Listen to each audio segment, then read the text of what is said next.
se oye rechinar un cuerno. También una super cuarta,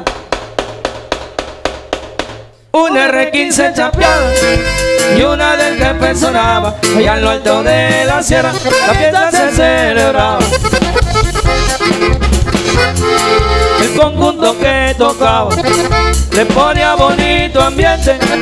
El baile había comenzado entre las 6 y las 7. Los compas morros del norte complacían toda la gente. Había cerveza y perico, también chivotate más.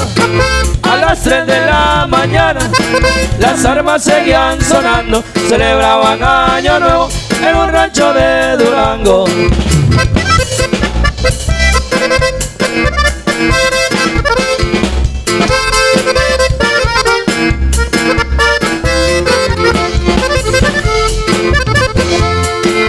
Se miró la luz de un carro al frente de un puertecito.